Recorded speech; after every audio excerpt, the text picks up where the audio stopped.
September 7, 1943, Munda Point, New Georgia.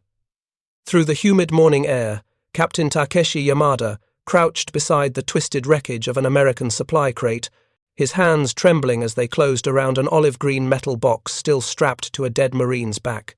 The label read BC 1000, serial number 4782. Around him, the jungle steamed with the residue of yesterday's bombardment, but Yamada's attention fixed on this single object with the intensity of a man who sensed he was holding something that would alter everything he understood about the war. The radio weighed 35 pounds, far heavier than anything a Japanese infantryman would carry into battle. Yet the Americans had been using these devices to coordinate attacks with impossible precision, their voices clear across distances that should have rendered communication useless.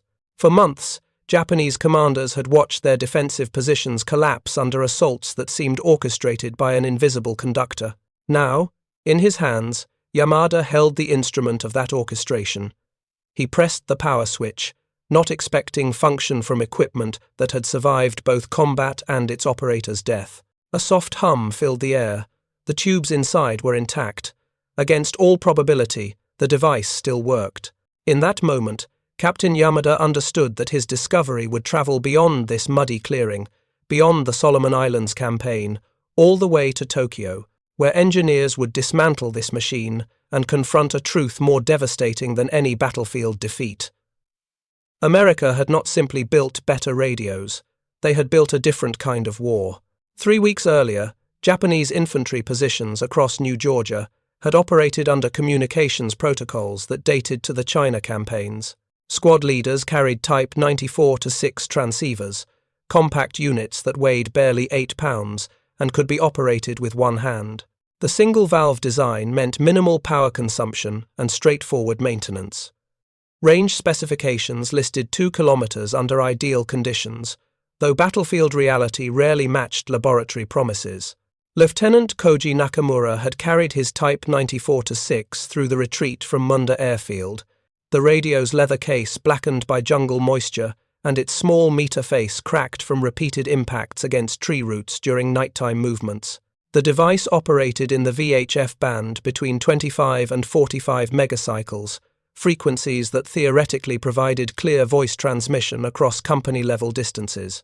The reality proved less encouraging. On good days, with the antenna fully extended and both operator and receiver standing in clear terrain, Nakamura could maintain contact with battalion headquarters 400 yards distant.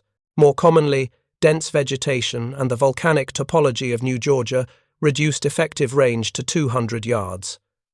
Beyond that distance, voices dissolved into static, and even Morse code became unreliable. The Americans, by contrast, seemed to communicate across impossible spans. During the July fighting around Munda airfield, Japanese observers had documented Marine squads separated by over a mile, coordinating flanking maneuvers with the precision of units operating in visual contact. Artillery strikes would arrive minutes after American forward observers encountered Japanese positions, suggesting real-time communication between spotters and gun crews operating at regimental distances. At first, Japanese intelligence attributed this coordination to buried telephone lines or relay stations hidden in the jungle canopy. Captured American equipment told a different story. The radios themselves were massive, backpack-mounted units that required dedicated operators. They consumed power at rates that would drain Japanese batteries in hours, yet they functioned with reliability that seemed to defy the laws of tropical warfare. If you're enjoying this deep dive into the story, hit the subscribe button and let us know in the comments from where in the world you are watching from today. Captain Yamada understood radio engineering better than most infantry officers. Before the war, he had studied electrical systems at Osaka Technical College, where instructors emphasized miniaturization and efficiency. Japanese military doctrine reflected this philosophy. Infantry radios should be light enough for rapid movement, simple enough for field repair, and power-efficient enough to operate for extended periods without resupply. The Type 94-6 embodied these principles perfectly. Its single valve consumed minimal filament power. The hand-cranked generator could be operated by the radio operator while transmitting, eliminating dependence on batteries that deteriorated rapidly in tropical humidity. The compact design meant that radio operators could move through jungle terrain without the burden that might slow their unit's advance. These advantages came with corresponding limitations. Single-valve design meant limited amplification, which restricted both transmission power and receiver sensitivity. The VHF frequencies, while providing clearer voice quality than lower bands, required line-of-sight propagation that jungle terrain disrupted constantly. The 2-kilometer range specification assumed open ground and elevated positions rarely available in the Solomon Islands. Yamada had watched his communication network fragment during the American advance on Munda. Company commanders lost contact with battalion headquarters. Platoons became isolated when terrain features blocked their signals. Coordinated defense became impossible when orders took hours to relay through runner networks that should have been obsolete in modern warfare. The Americans operated differently. Their communication seemed immune to terrain. Artillery support arrived within minutes of request. Reinforcements moved to threatened positions before Japanese attacks could exploit breakthroughs. Most frustratingly, American units withdrew from defensive positions just as Japanese flanking movements reached completion, as if some invisible observer was tracking Japanese movements and warning defenders in real time. The captured BC-1000 represented answers to questions that had tormented Japanese commanders since Guadalcanal. Yamada arranged for its transport to Rabaul, where staff engineers could examine the device in controlled conditions. The radio traveled by submarine to avoid air interdiction, arriving at the main technical facility in mid-September 1943. Major Hiroshi Tanaka, chief engineer of the Imperial Navy's Communication Research Section, received the device with cautious optimism. American equipment often impressed with its abundance of resources, but revealed little in terms of innovative design. Japanese engineers had examined captured jeeps, field rations, and small arms, consistently noting American preference for mass production over elegant engineering. The BC-1000 appeared to confirm this pattern. 18 vacuum tubes, where Japanese designs achieved similar function with 5 or 6, a double superheterodyne receiver, adding complexity that seemed unnecessary for battlefield communication. An FM transmitter section operating between 40 and 48 megacycles, a frequency band that required precise tuning and offered minimal advantage over AM transmission for voice communication. Tanaka's team began their examination with the assumption that American radio superiority stemmed from numerical abundance rather than technical innovation. They were wrong. The power supply revealed the first surprise. American batteries designated BA-70 and BA-80 delivered stable voltage across temperature ranges that would cripple Japanese equivalents.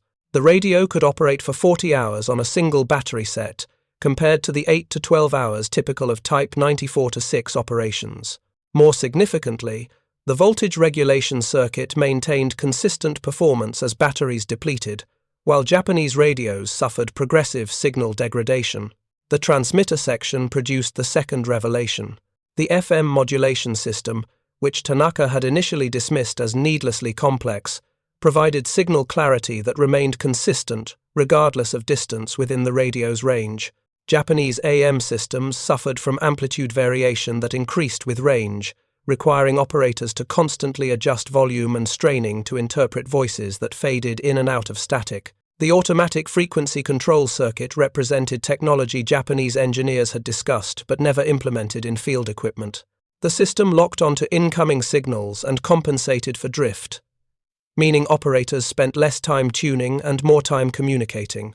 Japanese radio operators, by contrast, engaged in constant adjustment of tuning controls, a distraction that became critical during combat when seconds determined survival. Tanaka connected the BC-1000 to a test antenna and powered the system. The characteristic hum of vacuum tube filaments warming filled the laboratory.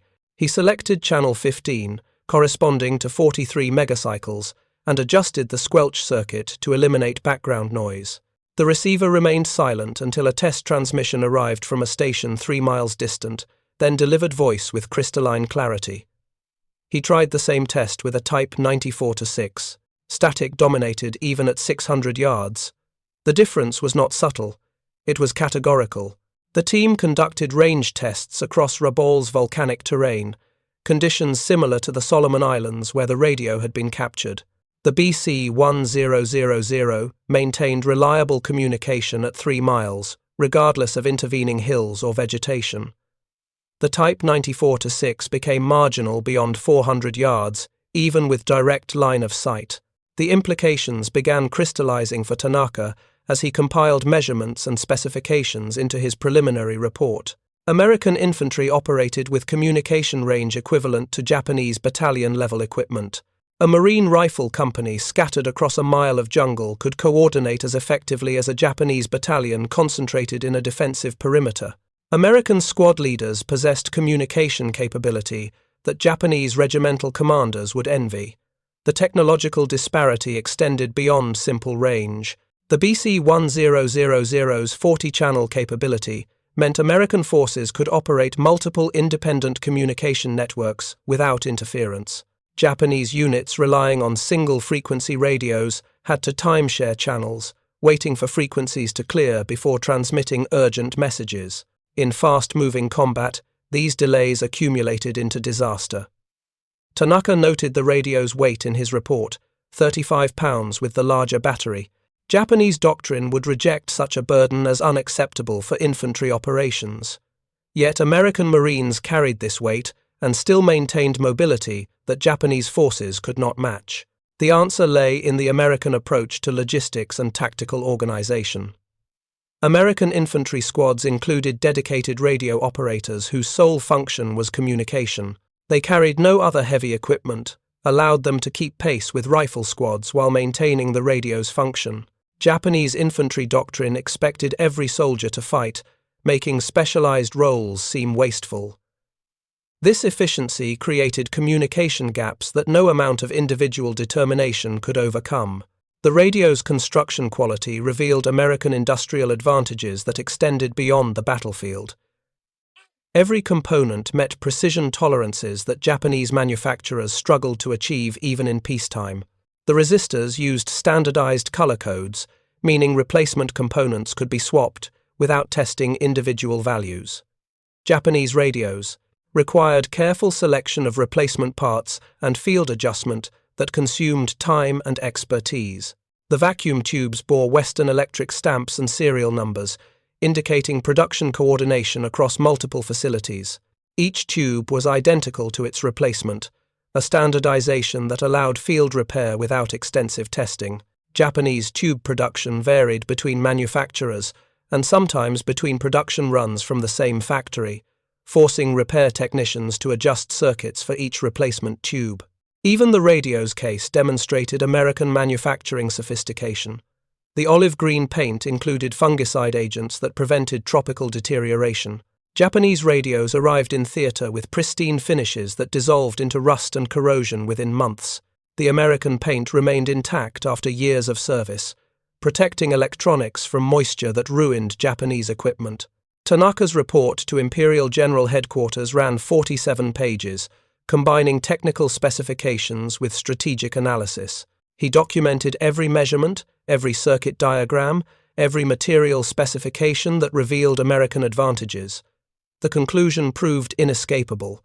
Japan had entered a war with an opponent whose industrial and technological capabilities exceeded Japanese understanding by margins that could not be overcome through determination or tactical brilliance. The report reached Tokyo in October 1943, where staff officers read its contents with growing alarm. Some dismissed Tanaka's conclusions as defeatism. Others recognized the truth. The war's outcome had already been determined by factors that existed before Pearl Harbor, capabilities that American industry could deliver and Japanese industry could only envy. In conference rooms where strategic decisions were made, the BC-1000's existence forced uncomfortable questions.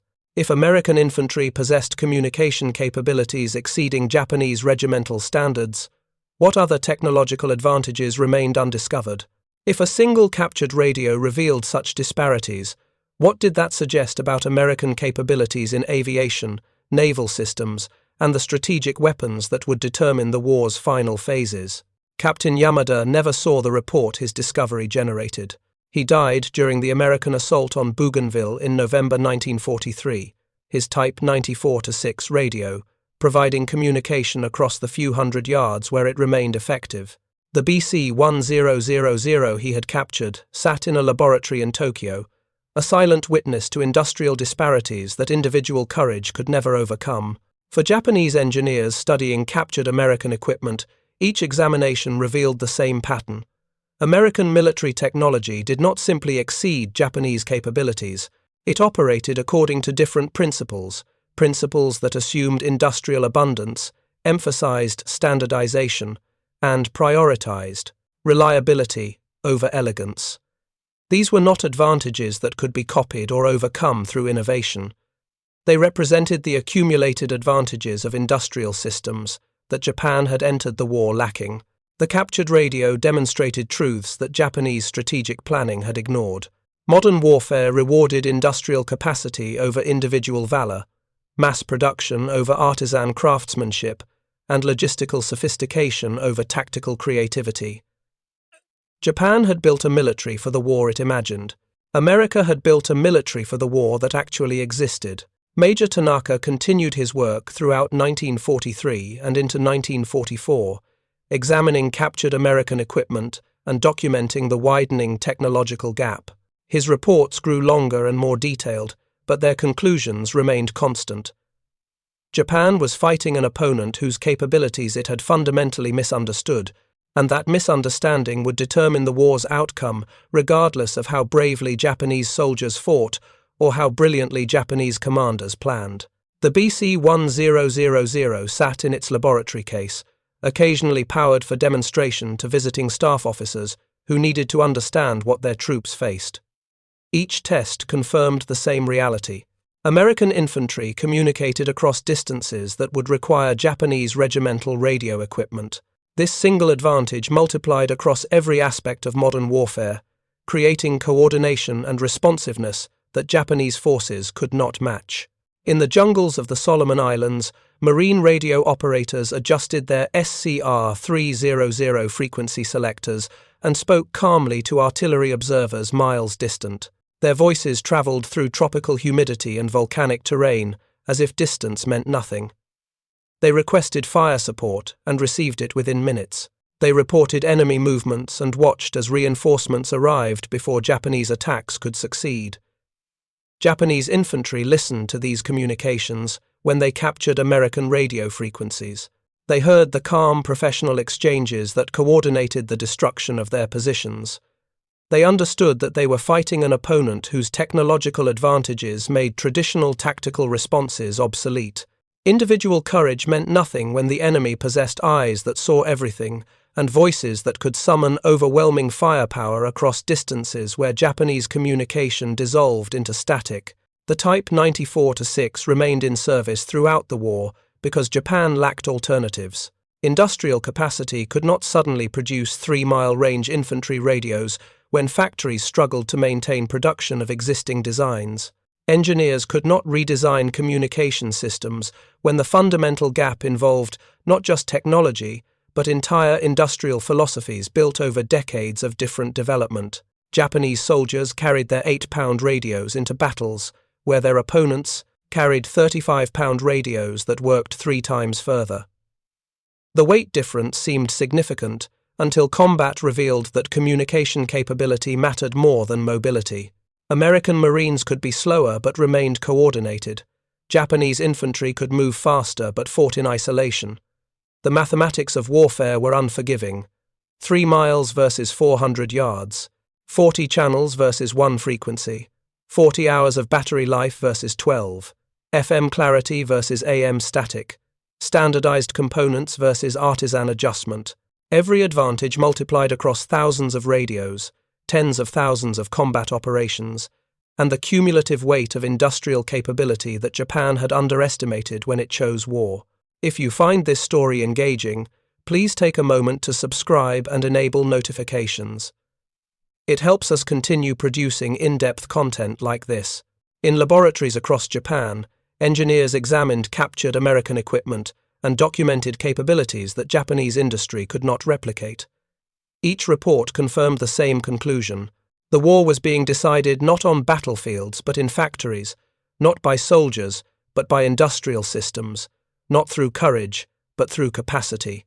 These were truths that Japanese strategic doctrine had never contemplated, and by the time they became apparent, changing course was impossible. The captured BC-1000 eventually disappeared during the firebombing of Tokyo in early 1945. The laboratory where it had been studied burned along with much of the city, taking with it the physical evidence of American technological superiority. But the lessons it had taught remained, documented in reports that circulated among Japanese staff officers who understood that the war had been lost before it truly began. Captain Yamada's discovery in that jungle clearing had revealed not just a better radio but an entire system of warfare that Japan was unprepared to fight. The Americans had not simply built superior equipment, they had built a military that assumed technological abundance, that designed for reliability over elegance, that valued coordination over individual heroism. These were advantages that emerged from industrial systems developed over decades, and they could not be countered by determination or sacrifice alone. The story of the BC-1000 was the story of the Pacific War in miniature. Japan had entered conflict with an opponent whose capabilities it fundamentally misunderstood. The radio sitting in that laboratory represented not an isolated technological advantage, but a systematic disparity that extended across every aspect of modern warfare. Japanese engineers understood this truth months before it became apparent to strategic planners, and years before it became obvious to the Japanese public. By the time American forces were preparing for the invasion of the Japanese home islands, the lessons of the BC-1000 had been replicated across every technological domain. American radar exceeded Japanese capabilities by margins measured in orders of magnitude. American aircraft carried electronics that Japanese engineers could not replicate. American logistics delivered supplies that Japanese forces could only dream of. The 3-mile radio that Captain Yamada had pulled from that supply crate represented more than improved communication. It represented an industrial system that could produce such capabilities in quantities that equipped every infantry company in the Pacific. It represented a military doctrine that assumed technological superiority and built tactics around that assumption. It represented a war that Japan was never equipped to fight, regardless of how desperately its soldiers fought or how brilliantly its officers planned.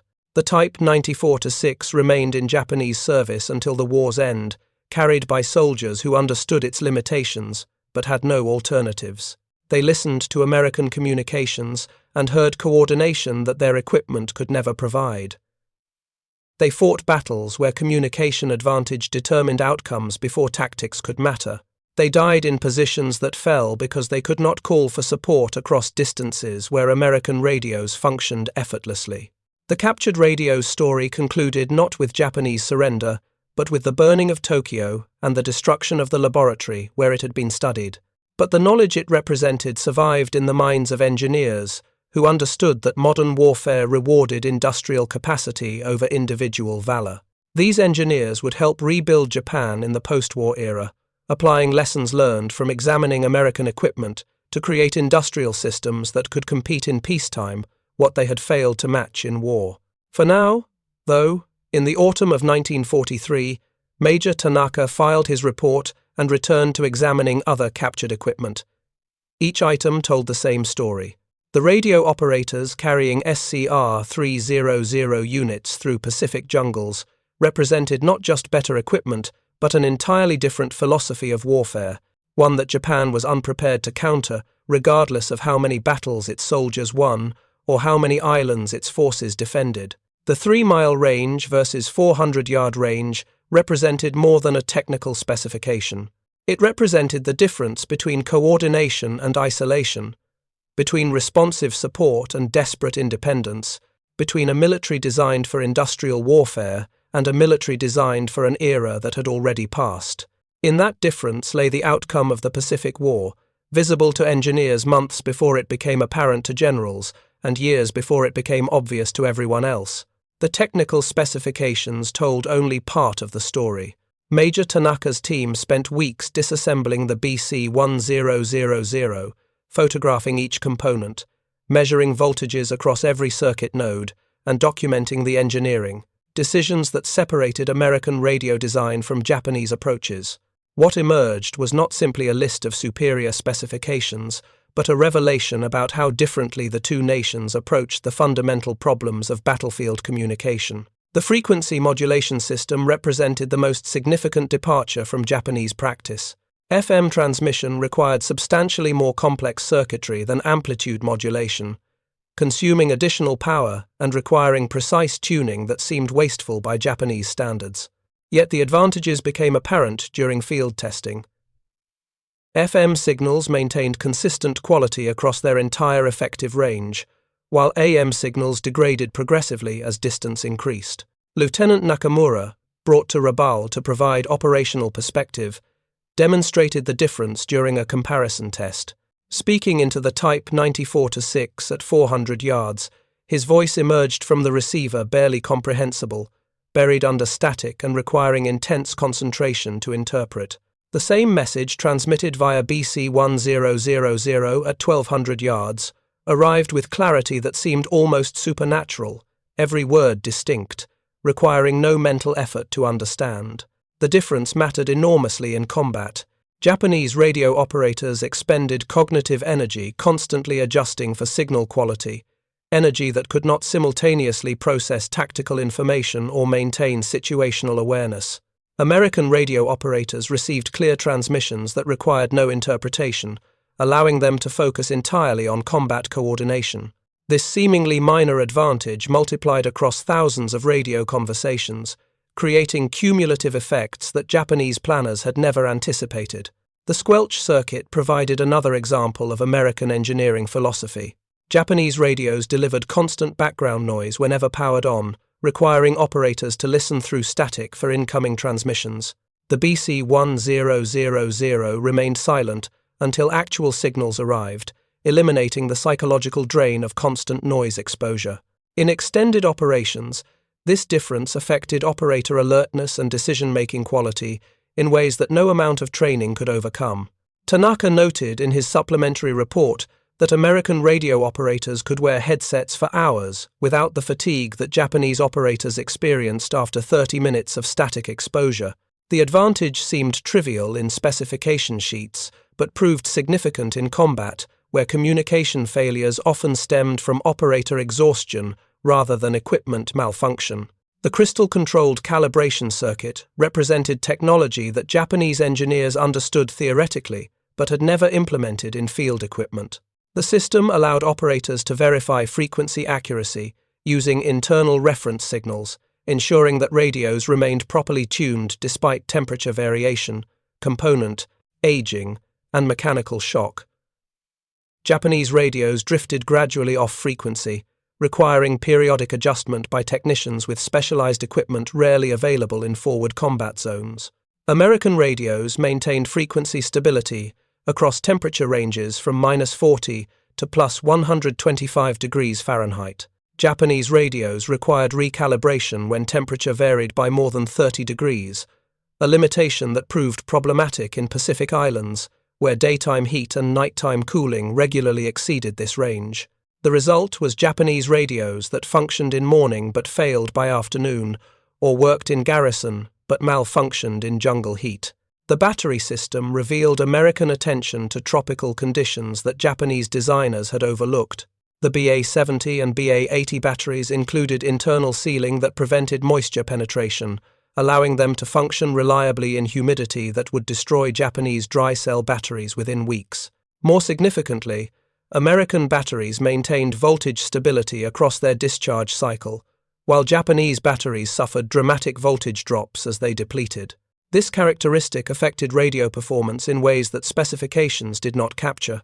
A Japanese radio operating on depleting batteries would see progressive reduction in transmission power and receiver sensitivity, creating uncertainty about whether communication failures stemmed from range, terrain, or battery condition. American radios functioned at full capability until batteries exhausted completely, then stopped, providing clear indication that replacement was needed rather than ambiguous degradation. The 18 vacuum tubes that initially seemed excessive revealed their purpose during circuit analysis. The BC-1000 used redundant amplification stages that provided signal processing margin far beyond minimum requirements. If individual tubes weakened or failed partially, the radio continued functioning with minimal performance degradation. Japanese radios, optimized for minimum component count, suffered immediate and obvious failure when any tube developed problems. Field reliability data confirmed this difference.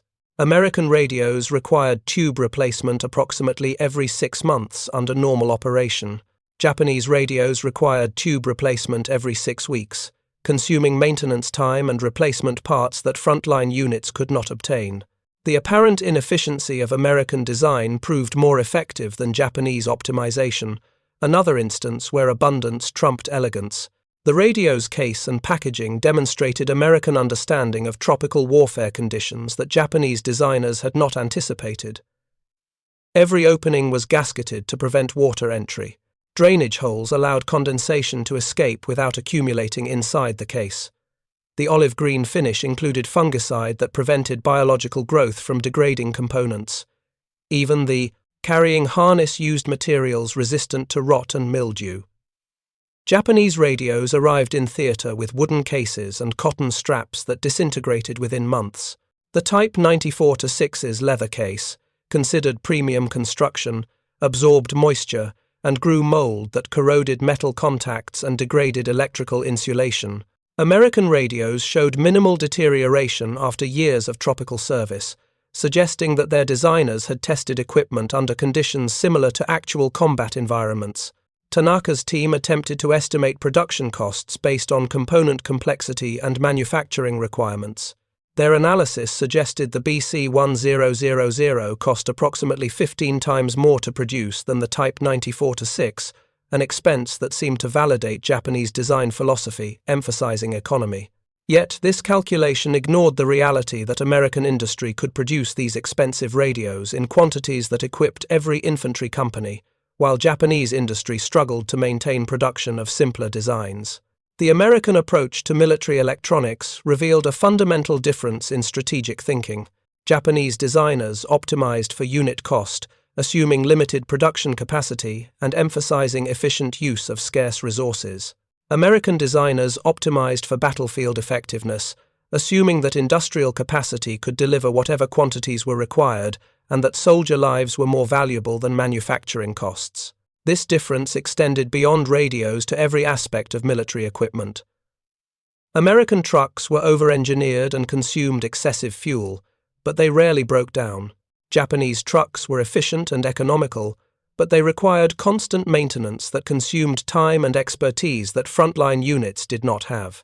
American aircraft included redundant systems that added weight and complexity, but they brought damaged planes and wounded pilots home.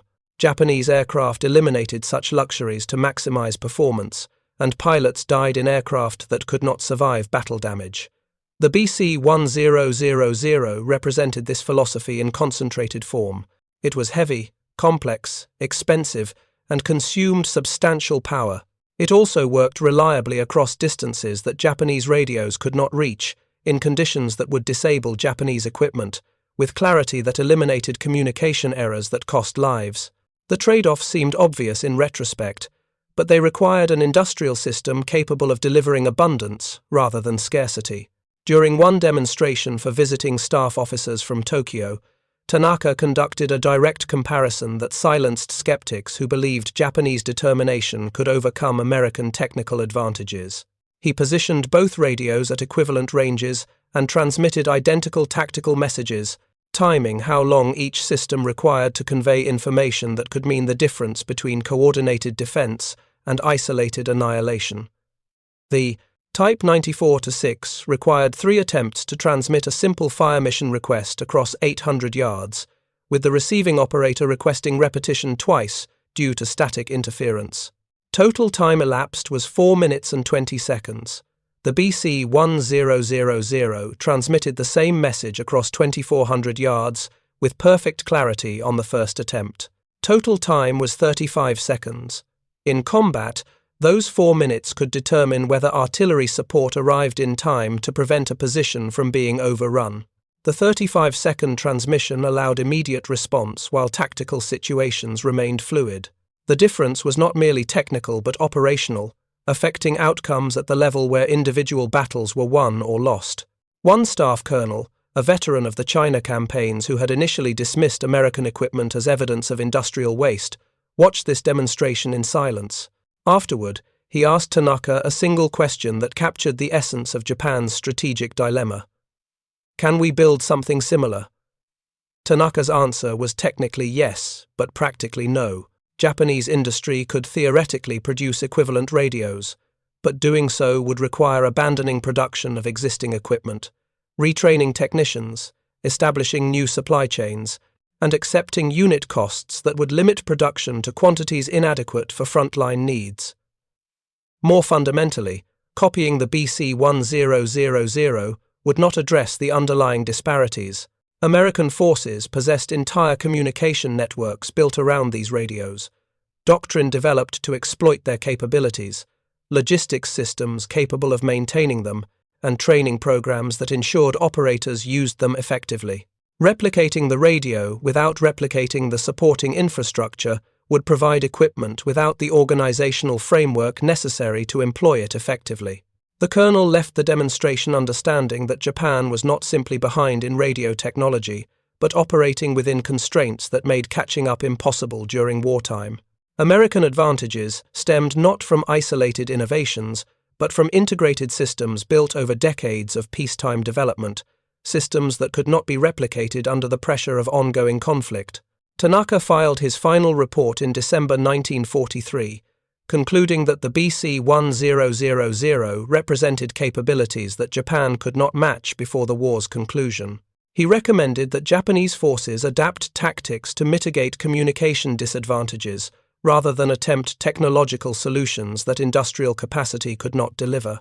His superiors filed the report and continued planning offensives that assumed communication capabilities that Japanese forces did not possess. On New Georgia, where Captain Yamada had first discovered the captured radio, American forces had completed their conquest of the island. Marine companies advanced through jungle terrain that should have prevented coordination, yet their movements synchronized with precision that Japanese defenders found inexplicable. Artillery support arrived within minutes of request. Airstrikes targeted positions that observers had identified moments before. Reinforcements moved to threatened sectors before Japanese attacks could exploit breakthroughs. The secret was simple. Every marine company included radio operators carrying SCR-300 units that maintained contact with battalion headquarters, artillery observers, air liaison officers, and adjacent units. The communication web created situational awareness that allowed American commanders to respond to developing situations in real time, while Japanese commanders relied on runners carrying messages that arrived after tactical situations had changed. Sergeant William Morrison, a radio operator with the 1st Marine Division, carried his SCR-300 through the New Georgia campaign without fully appreciating the technological advantage it represented. To him, the radio was simply equipment, heavy, and occasionally frustrating, but fundamentally reliable. He could call for fire support and receive it. He could report enemy positions and watch as artillery eliminated them. He could coordinate with adjacent platoons and maintain unit cohesion across terrain that fragmented forces lacking equivalent communication. Morrison never met Major Tanaka, never knew that Japanese engineers were studying captured versions of the radio he carried, never understood that his ability to communicate across 3 miles represented a capability that Japanese regimental commanders envied. He simply did his job, maintaining contact, relaying messages, and contributing to the coordination that made American tactical success seem inevitable. The contrast between Morrison's experience and Lieutenant Nakamura's experience captured the fundamental asymmetry of Pacific combat. Morrison took reliable communication for granted, treating it as baseline capability that required no special consideration. Nakamura struggled constantly with communication limitations, adjusting frequencies, battling static, and watching tactical opportunities disappear because orders could not be transmitted in time to matter. This difference affected every aspect of combat operations, American platoons could operate independently while maintaining coordination with parent units. Japanese platoons became isolated when terrain disrupted communication, forcing commanders to choose between rigid control and tactical flexibility. American artillery could respond to calls for fire within minutes. Japanese artillery often learned of fire missions hours after the tactical situation had changed. The cumulative effect created battlefield dynamics, where American forces appeared to possess supernatural awareness and responsiveness. Japanese defenders reported that Americans seemed to anticipate their movements, to respond before attacks fully developed, to concentrate forces at decisive points with impossible speed. The explanation was not supernatural but technical, the product of communication systems that allowed coordination impossible with Japanese equipment. By early 1944, the SCR-300 had become standard equipment throughout the Pacific Theater. Production at Motorola's facilities had reached 49,000 units, enough to equip every infantry company in both the Army and Marine Corps. Training programs had developed standardized procedures for radio operation, frequency coordination, and communication security. Maintenance pipelines ensured that broken radios could be repaired or replaced within days rather than weeks. Japan, meanwhile, continued producing Type 94-6 radios at rates that barely replaced combat losses. No improved model entered production. No enhanced capabilities reached frontline units. Japanese infantry fought with communication systems that had been adequate in China, but were obsolete against opponents who had moved into a new era of tactical coordination. The irony was that Japan possessed engineers capable of understanding American advantages and even designing equivalent systems. What Japan lacked was the industrial capacity to produce such systems in militarily relevant quantities, while simultaneously maintaining production of ships, aircraft, tanks, and the countless other items modern warfare consumed. American industry produced everything in abundance. Japanese industry made choices, and those choices meant accepting permanent disadvantages in categories deemed less critical than steel production or aircraft manufacturing. The communication disadvantage proved more critical than Japanese planners anticipated. Modern warfare rewarded coordination over firepower, responsiveness over planning, and integration over isolated excellence.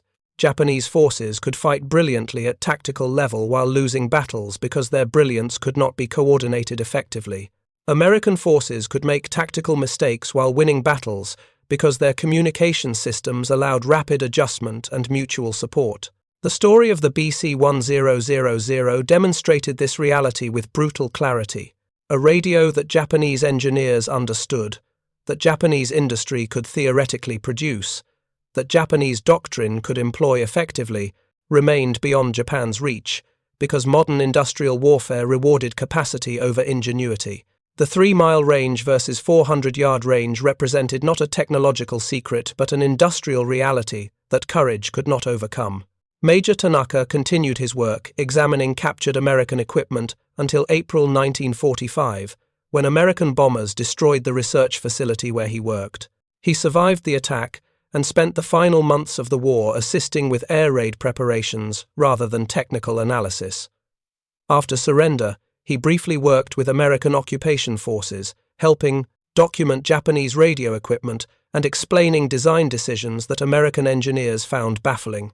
In one conversation, an American Signal Corps officer asked why Japanese radios used hand-cranked generators instead of batteries. Tanaka explained that tropical humidity destroyed dry cell batteries rapidly, making hand-cranked power more reliable for extended field operations. The American officer nodded and noted that American batteries included moisture protection that eliminated this problem, allowing electrical power without mechanical effort. The exchange captured the entire pattern. Japanese designers solved problems that American designers had prevented. Lieutenant Nakamura survived the war and returned to Japan, where he worked in telecommunications during the Reconstruction era. He occasionally encountered American communication equipment being sold as surplus and recognized the BC-1000 units that had coordinated the defeat of his forces. In peacetime, he could appreciate the engineering excellence that in wartime had represented lethal capability. The radios that had seemed like instruments of supernatural power revealed themselves as products of systematic industrial development applied to military requirements. Sergeant Morrison returned to the United States, stored his combat gear in an attic, and rarely discussed his wartime service. The SCR-300 he had carried was left behind in the Pacific, turned into supply when his unit rotated home. He never knew it had been the subject of intense study by Japanese engineers, never understood that the reliable communication he took for granted represented technology that enemies could not match. To him, it had simply been equipment, and his war had been defined by other memories. The captured BC-1000 that Captain Yamada discovered disappeared during the Tokyo firebombing, but dozens of other units captured throughout the Pacific underwent similar examination. Each analysis reached identical conclusions. American communication systems represented integrated capabilities built around industrial abundance, standardized production, and doctrine developed to exploit technological advantages. These capabilities could not be replicated by nations operating under industrial constraints, regardless of how desperately they needed equivalent systems. The final irony was that Japanese industry could have built the SCR-300 equivalent before the war, during the years when industrial capacity was not consumed by combat losses and desperate production increases. The technology existed. The engineering knowledge was available. What was missing was the strategic vision to understand that future warfare would reward communication capability as heavily as firepower or mobility. By the time this became apparent, changing course was impossible. The 3-mile radio and the 400-yard radio represented two approaches to military preparedness, one assuming abundance and the other assuming scarcity.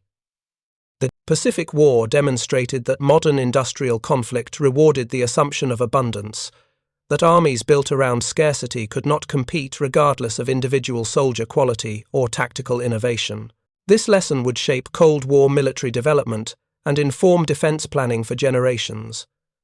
For the soldiers who carried these radios, the technical specifications mattered less than functional reality. American infantrymen communicated effectively across distances that their doctrine required. Japanese infantrymen struggled with communication limitations that their doctrine could not overcome. The difference determined who received artillery support in time, who could coordinate tactical movements, who fought as integrated units rather than isolated squads.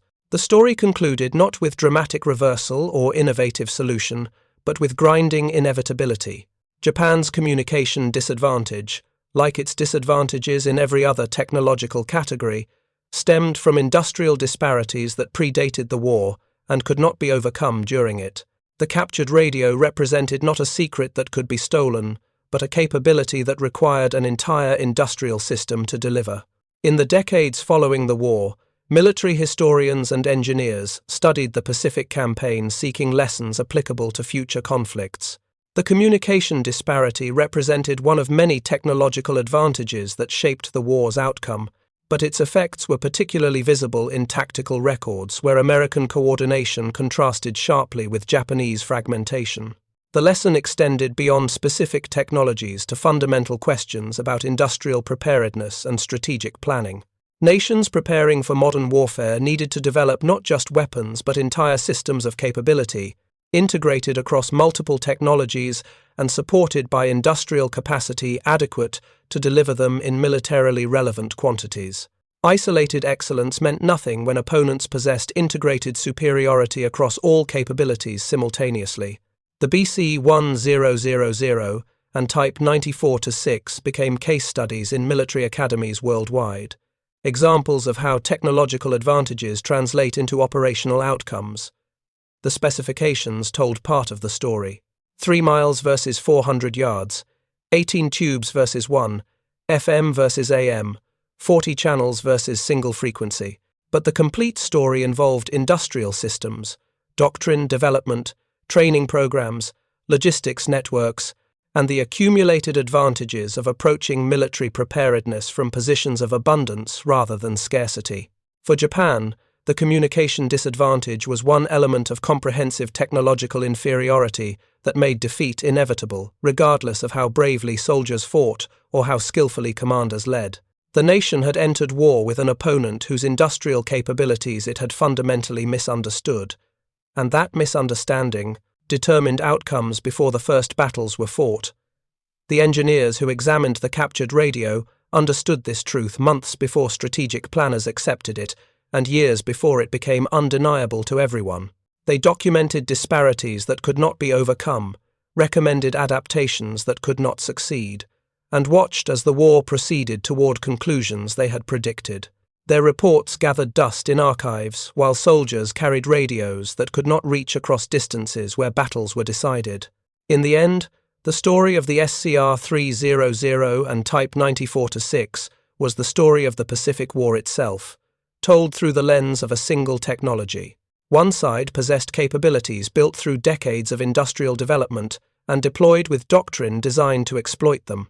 The other side possessed determination, tactical skill, and equipment adequate for earlier conflicts, but obsolete against opponents who had moved into a new era of warfare.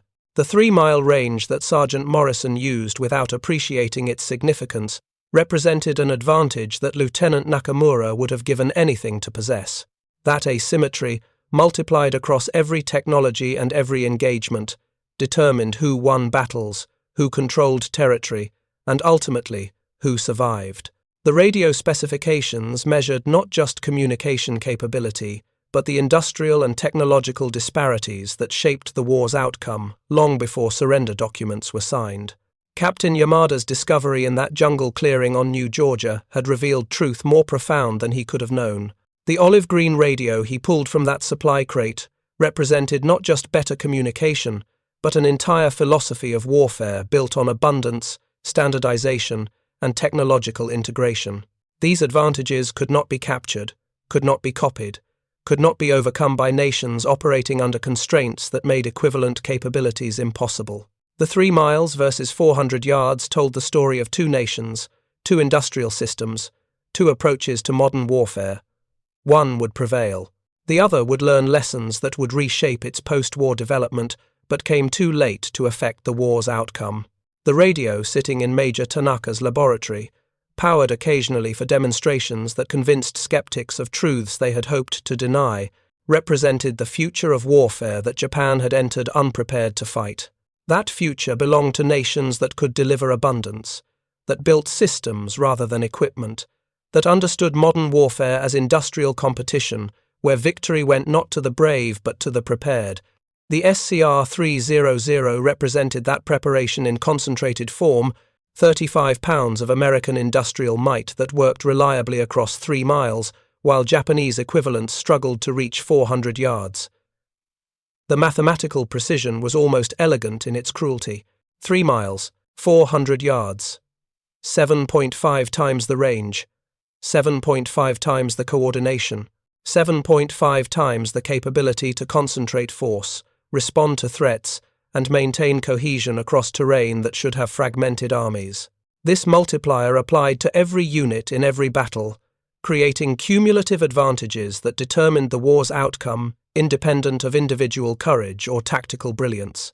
The captured radio eventually burned in Tokyo, but its lessons survived in military doctrine developed during the Cold War, in communication systems designed for modern warfare, and in the understanding that technological advantages stem not from isolated innovations, but from integrated systems supported by industrial capacity capable of delivering abundance. These lessons came too late for Japan, but informed military planning for generations of strategists who understood that modern warfare rewards preparation over improvisation and capacity over courage. For the infantrymen who carried these radios, the story was simpler. American Marines spoke across miles and received the support they needed. Japanese soldiers spoke across hundreds of yards and fought in isolation. That difference, multiplied across thousands of engagements, determined who lived and who died, who advanced and who retreated, who won and who lost.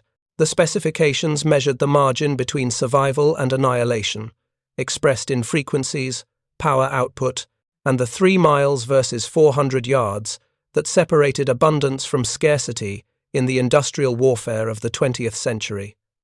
Thank you for watching. For more detailed historical breakdowns, check out the other videos on your screen now, and don't forget to subscribe.